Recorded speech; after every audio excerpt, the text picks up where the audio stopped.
The latest development coming in, we spoke to AIMIM chief over a number of issues, including his take on what Devendra Fadnavis said and about a Muslim mayor for Mumbai. आपने कहा कि आने वाले समय में कभी बुर्का पहनने वाली देश की प्रधानमंत्री बनेगी, लेकिन देवेंद्र फडणवीस हैं और जितने भी बीजेपी के नेता हैं कह रहे हैं कि अगर मुसलमान प्रधानमंत्री या मेयर बनाना है तो उनको पाकिस्तान जाना पड़ेगा। क्या ये ऐसा है ना, नफरत के अंधे हैं। उनका जो नफरत है उनको ना सिर्फ उनको अंधा कर रहा है। आप टिकट नहीं देती बीजेपी अलग बात है, मगर जनता बनाएगी ना। जब जनता तय करेगी किसी को तो आप कौन होते? और मेरा फ्रीडम है, मैं कह रहा हूँ उसको आप पाकिस्तान, आप तो जबान पाकिस्तान की आप इस्तेमाल कर रहे हैं। हमारे जो कॉन्स्टिट्यूंट असेंबली जब संविधान बनाया गया तो उसमें तो बात लिखी नहीं गई थी। तो मुख्यमंत्री एकनाथ शिंदे कह रहे हैं पतंग तो कट गई, कहीं दिखाई दे रही है क्या महाराष्ट्र? अरे वो खुद कटने वाले हैं, अब वो खुद कटने वाले हैं। देखिए आगे क्या क्या होता है, खेल होगा। सोमनाथ जो पर्व है वो मनाया जा रहा है, स्वाभिमान पर्व मनाया जा रहा है। प्रधानमंत्री नरेंद्र मोदी कहते हैं कि जिन्होंने सोमनाथ का अस्तित्व मिटाने की कोशिश की, मंदिर को डिस्ट्रॉय करने की कोशिश की, अफसोस की बात है वो आज भी हमारे बीच रह रहे हैं और जो है हम लोगों के बीच में देश में। प्रधानमंत्री बोले ना, कौन है, नाम बोले तो बोलेंगे, वो नाम नहीं बोले तो मैं कैसे बोलूंगा? और दूसरा बोलिए सर।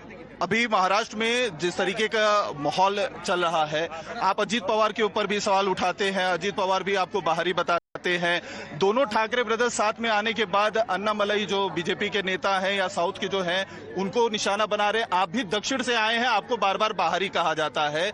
उठाओ लुंगी बजाओ पुंगी वाली बातें कही जा रही है ठाकरे ब्रदर्स की। लुंगी उठाने का वो गया जमाना, वो गया जमाना लुंगी उठाने का। वो अब कोई सुनने वाला नहीं है बात को। ये पहले क्या था, गरीब कहावत है, गरीब की जोरू सबकी भाभी बोलते थे। अब वो गया जमाना, कोई सुनने वाला नहीं है। अब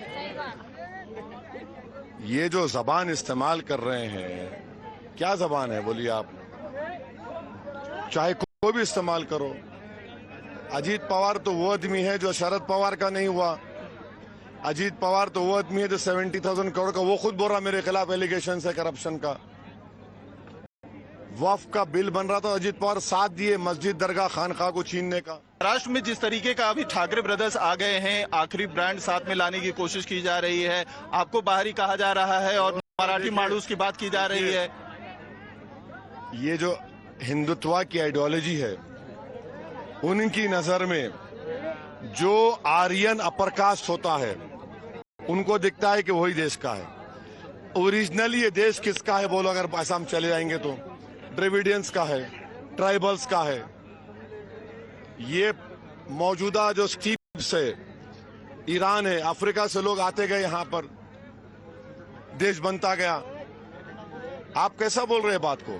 तो ये हमको फिक्र नहीं करता। अभी तो सर आपके साथ अब अलायंस भी कर रही है, ऐसी भी बातें आ रही है। कोर्ट के जो है मैं नगर परिषद, हम लोग लेटर लिख कर दिए उन्हीं के हाथ से कि हम उससे वापिस आ रहे, वो लेटर लिख के दिए उसमें। चलिए, थैंक यू।